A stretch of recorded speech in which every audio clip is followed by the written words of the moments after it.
करना है तो हनुमान जी की मदद लेना पड़ेगा। त्रेता युग हो या द्वापर युग, रामायण का युग हो तो भी हनुमान जी थे, महाभारत में भी अर्जुन के रथ के ध्वज पर हनुमान जी बैठे हुए थे। तो हनुमान जी के बिना दुष्टों की पराजय नहीं होती। इसलिए इस राज्य में अगर हमें जीत प्राप्त करना है तो हनुमान जी का हमेशा हमेशा साथ में रखना। बोले भारत माता की, भारत माता की। मंच पर उपस्थित मेरे बड़े भाई और बंगाल की राजनीति के सब लोग चाणक्य, पर मैं ढूंढ रहा था कि चाणक्य का गुरु कौन है। तो बंगाल में आने के बाद चाणक्य गुरु मिल गया, आदरणीय मुकुंदा, तालियां बजा कर उनका अभिनंदन करें। मेरे सहयोगी मध्य प्रदेश में हमने लगातार 15 साल तक सरकार बनाई। उस सरकार बनाने में बहुत जबरदस्त शिल्पी, जैसे हीरेंद्र पंड्या एक ऐसा बैट्समैन है कि कभी कभी उसको 1 डाउन में ही भेज देते हैं और कभी कभी लास्ट में भी भेज देते हैं। मालूम है कि इसके हाथ में बल्ला दिया तो 4-6 पड़ेंगे तो मैच का रुख बदल सकता है। ऐसे रुख बदलने वाले हमारे मेरे सहयोगी नेता अरविंद मेनन जी, जरा तालियां बजाकर सपंदा। बंगाल के बारे में कहा जाता है कि बंगाल बहुत बुद्धिजीवियों का प्रदेश है और भारतीय जनता पार्टी में सपंदा की पहचान श्रेष्ठी जन्म है, बुद्धिजीवियों में।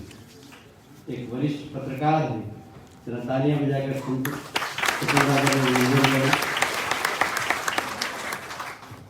हमारे सव्यसाचिता, जिन विपरीत परिस्थितियों में उन्होंने भारतीय जनता पार्टी का झंडा थामा। बंगाल के अंदर ऐसा है कि यदि आप टीएमसी में हो तो साधु हो, और टीएमसी छोड़ी तो उसके बाद पता नहीं क्या हो जाता है। मुकुंदा ने टीएमसी छोड़ी तो 50 केस हुए, ज्यादा नहीं लगे उसको, 50 केस लग गए और भी आगे 100 केस लग गए उसके ऊपर। मेरे ऊपर भी लगभग 20 केस हो गए पूरे प्रदेश में अलग अलग जिलों के अंदर। तो ये मैं बहुत देश सदूर घूमा, सब एक भी प्रांत जैसा बचा नहीं जहाँ में नहीं गया हूँ, और बंगाल जैसा प्रदेश में नहीं गया। यहाँ सर्वश्रेष्ठ लोग इस दुनिया के, रविन्द्रनाथ टैगोर, रामकृष्ण बाबा, रामकृष्ण, स्वामी विवेकानंद जैसे लोग हुए। वहीं पर इस प्रदेश के अंदर कोई भी विरोधी कार्यकर्ता को किस प्रकार प्रताड़ित किया जाता है कि रात में घर से उठाया, फांसी पे लटका दिया, एक चिट्ठी डाल दी, जिसने आत्महत्या की। ऐसा राज्य मैंने कहीं नहीं, बंगाल, ऐसे बंगाल में राजनीति करने वाले हमारे मंच पर बैठे हुए आदरणीय रंती देवदा, विश्वजीत दा, भारती, मैं इनको झांसी की रानी देता हूँ। हाँ, जब ममता जी की साथ काम करते थे, ममता जी की बेटी की तरह, तो ममता जी की सास की तरह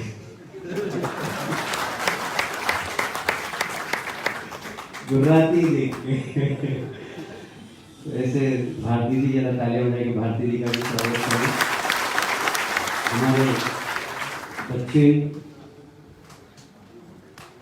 कलकत्ता के अध्यक्ष महोदय बहुत ही सहज सरल, तालियां बजाकर सभापति जी का स्वागत करें। ट्रेड यूनियन के नेता राकेश सिंह जी, ये पूरे के डेविड डरते नहीं, डर वर तो है ही,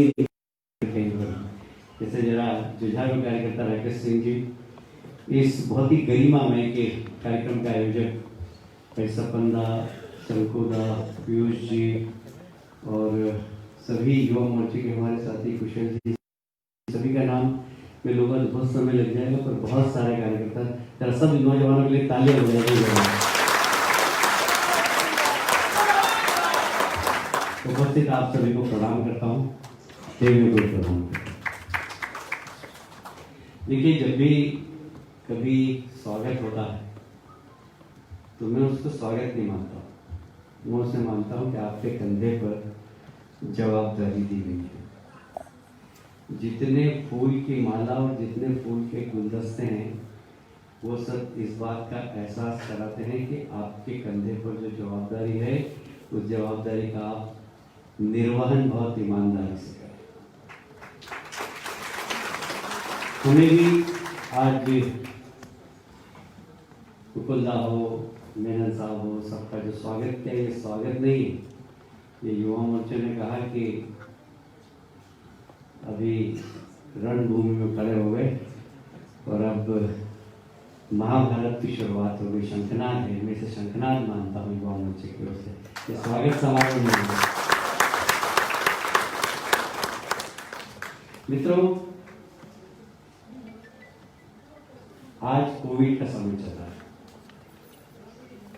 और इसमें सारी दुनिया के अर्थव्यवस्था में बहुत गिरावट आई है। व्यापार व्यवसाय बहुत प्रभावित हुआ है। ऐसे समय में हमारे देश की सीमा पे चाइना ने सोचा कि अभी अच्छा मौका है भारत को दबा दिया जाए, तो अपनी सीमा सेना भेज दी। 65 में वो ऐसा कर चुके हैं।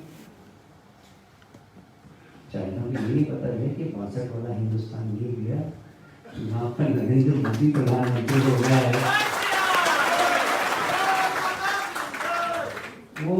वो भारत को रसगुल्ले समझ लेना भाई कि बंगाल का रसगुल्ला घटक जाएंगे।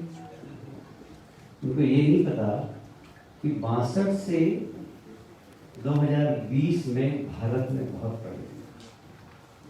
तो सबसे बड़ी बात है कि नेतृत्व तो बहुत जबरदस्त। देखिए, ये बात सही है कि चाइना की सेना की संख्या हमसे 3 गुना है, उनके टैंक की संख्या हमसे 2 गुना है, उनके हवाई जहाज की संख्या हमसे 2 गुना है। और हौसला भी तो चाहिए लड़ने के लिए, और हौसला हमारे प्रधानमंत्री के पास 10 गुना है, 10 गुना। ये हमारे लिए सौभाग्य है। आप सब शहरी क्षेत्र के लोग, आप देखिए, देश के प्रधानमंत्री ने जब शपथ ली थी, जब अपने पड़ोसी देशों को सबको बुलाया और ये संदेश दिया मित्रता कि हम मित्र बनकर अपने अपने देश में राज करें, सबको बुलाया। और उसके बाद सारी दुनिया के अंदर भ्रमण भी किया, सबसे बेहतर। विपक्ष ने उस समय आरोप लगाया था कि प्रधानमंत्री जी बहुत विदेश में घूमते हैं, आजकल कभी कभी देश में। आज आप देखिए, विश्व की राजनीति में भारत कहां खड़ा है।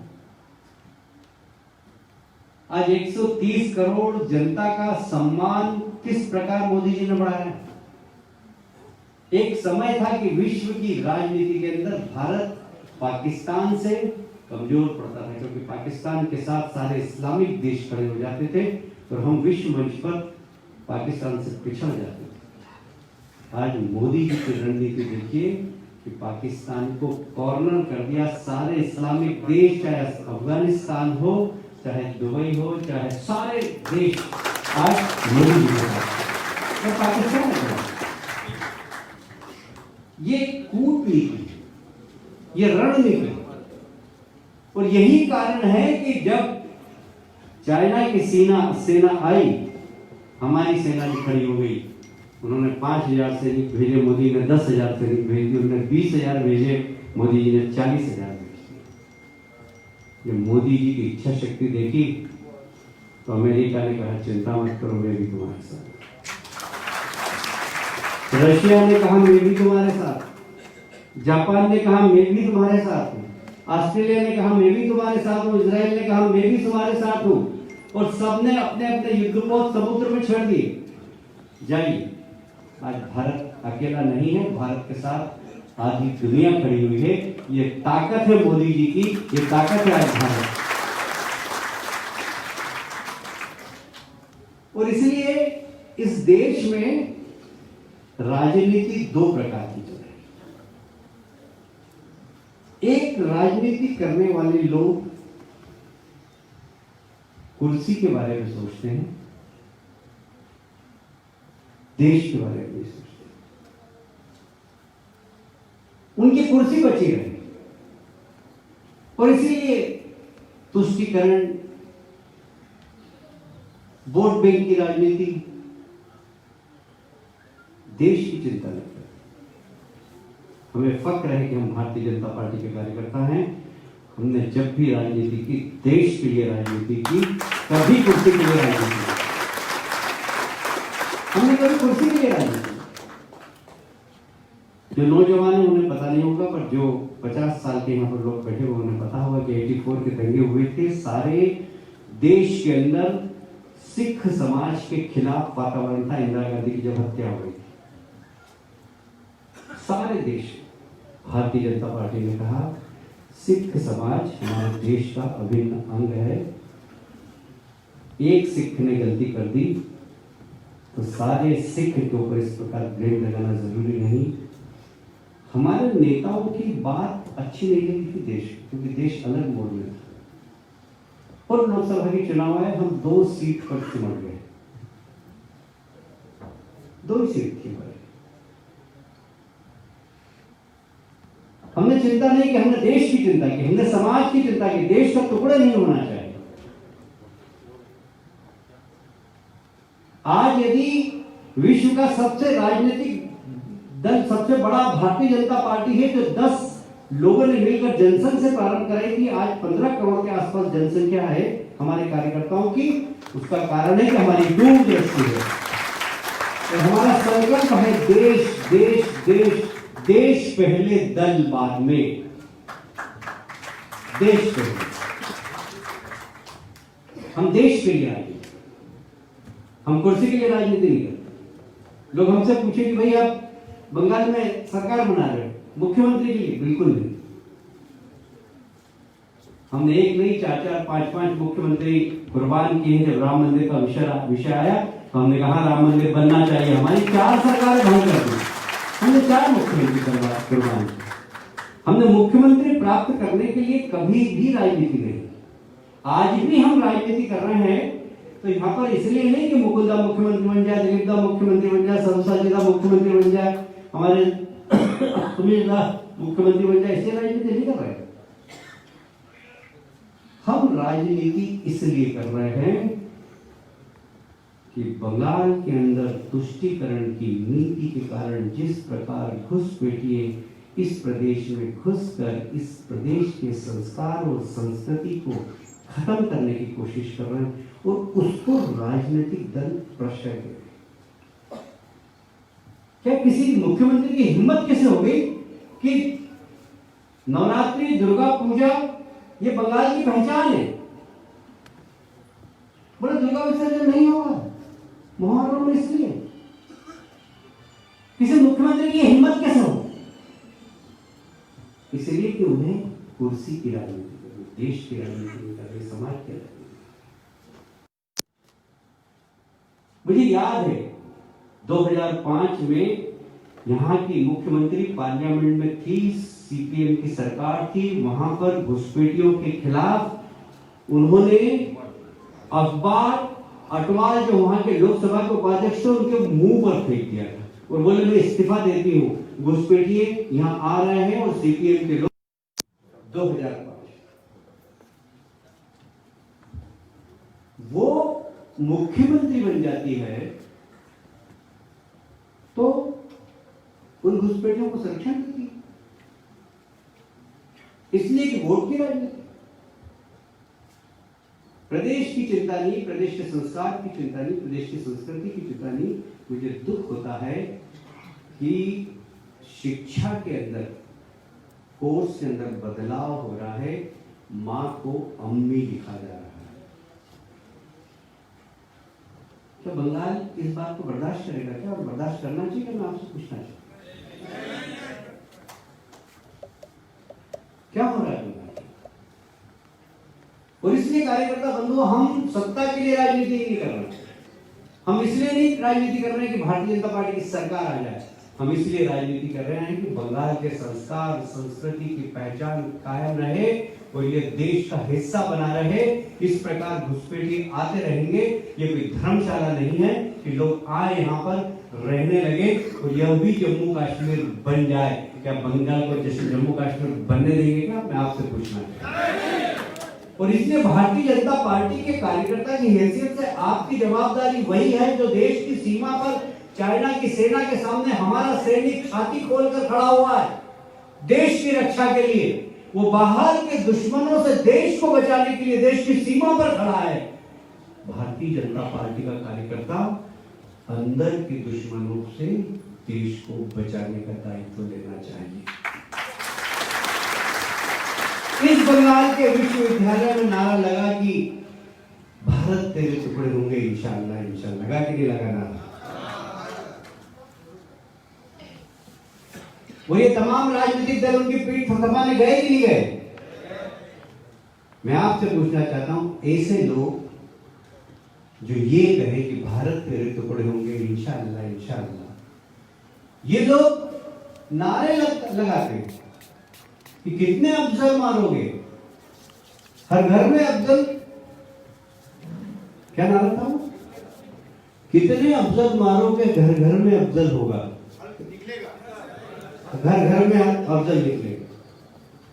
कितने अफजल मारोगे घर घर में अफजल निकलेगा। मैं जम्मू कश्मीर गया, जम्मू कश्मीर में जब धारा 370 हटाने की और 35 से हटाने की बात कर रहे थे तो वहां के अलगाववादी नेताओं ने कहा था कि यहाँ पर खून की नदियां बह जाएगी, यहाँ पर तिरंगा झंडा उठाने वाला कोई देश में नहीं मिलेगा। मित्रों, ये मोदी जी का नेतृत्व है कि जम्मू कश्मीर में धारा 370 हटी, 35 से हटा, उसके बाद जम्मू कश्मीर की हर पंचायत में तिरंगा लहराया। ये मोदी जी की बात है। हर पंचायत में तिरंगा लहराया, कहीं खून की नदी नहीं। मैं गया था वहां पर, जब हमारे गवर्नर थे पहले वाले सत्यपाल कश्मीर के, सत्यपाल मार्ग बड़े मित्र हैं वो कांग्रेस के पार्टी के। मैं गया वहाँ, मैं क्या हो, बड़े नारे लगते थे कि कितने अफजल मारोगे, हर घर में अफजल पे निकलेगा। कोई अफजल निकला क्या? कोई नहीं निकला। बोले अफजल पैदा करने वाले नसबंदी करा दी। ये सरकार है मोदी जी की सरकार, एक ऐसी सरकार है जो देश के लिए राजनीति कर रही है, देश को मजबूत करने के लिए राजनीति कर रही है। और इसलिए भारतीय जनता पार्टी के कार्यकर्ता की हैसियत से हमारी जवाबदारी सिर्फ पार्षद बनना, विधायक बनना, मंत्री बनना, मुख्यमंत्री बनना कतई नहीं। हमारी लिस्ट की प्राथमिकताओं में ये बिल्कुल भी नहीं। हमारी लिस्ट की प्राथमिकता में है कि इस देश को बचाना और विश्व गुरु बनाना, दुनिया का सबसे ताकतवर देश बनाना, पर उसके लिए देश के हर हिस्से में मजबूती चाहिए, हर हिस्सा मजबूत होना चाहिए। यदि हम लोग बैठे हो यहाँ पर, अगर हमारी पीठ पे कहीं फोड़ा हो जाए, फुंसी हो जाए, कहीं नीचे बालसौर हो जाए, कुछ हो जाए, तो हम असहज हो जाते हैं। अगर बैठे बैठे इधर देखेंगे उधर देखेंगे, तकलीफ हो जाती है। इसी प्रकार जिस प्रकार हम कहीं फोड़ा हो जाए, फुंसी हो जाए, चोट हो जाए, असहज हो जाते हैं, उसी प्रकार देश में भी कहीं पर फुंसी फोड़ा होता है ना, तो देश असहज हो जाता है। बंगाल जैसे प्रदेश इस देश की मजबूती में फुंसी फोड़ा है, इसको ठीक करना है। और वो ठीक करने का काम भारतीय जनता पार्टी के कार्यकर्ताओं को जवाबदारी के साथ करना चाहिए। हम हिंसा नहीं करते, हम, इसका मतलब ये नहीं कि हमें दम नहीं, हम भी कर सकते। हम भी जिस प्रकार की हिंसा हो रही है उसकी जवाब दे सकते, पर हम हिंसा की राजनीति नहीं करते। हमने हमेशा बलिदान की राजनीति, ये बलिदानों का दल है भारतीय जनता। हमने बलिदान दिया है देश के लिए, और इसलिए हम हिंसा की राजनीति नहीं करते। ममता जी और उनके दल हमारे कार्यकर्ताओं के ऊपर अत्याचार कर रहे हैं। कई बार बहुत गरीब कार्यकर्ताओं को कनपटी की गोली लगाकर मार दिया, अपराधी आज तक नहीं उतरे। ये सब बंगाल में हम सब देख रहे हैं, और इसका मतलब ये नहीं कि हम चुप बैठेंगे।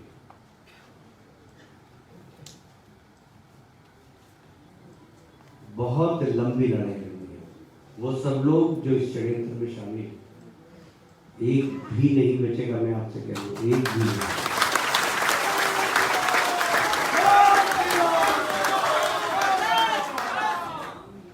हम राजनीति करते हैं, सब देखिए कि कोई कुछ भी करता रहेगा और हम चुपचाप बैठेंगे। हम चुपचाप बैठेंगे और अवसर की तलाश करेंगे। जो चीता होता है ना, जब झपट्टा मारता है ना, 2 कदम पीछे भी हटता है। हम 2021 का चुनाव आएगा, हम इस बंगाल की सरकार बनाएंगे, मैं आपको वादा करता हूं।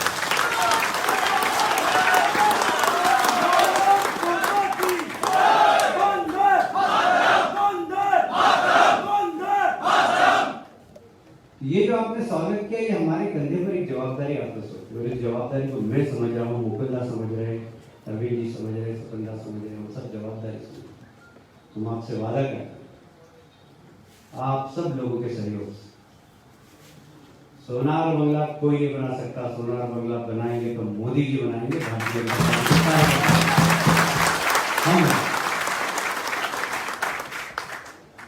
हम बंगाल को सम्मान देंगे जो जिस बात के लिए बंगाल हकदार है।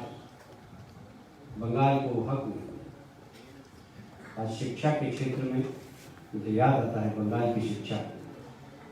मेरी पत्नी कलकत्ता की है, यहाँ पढ़ी,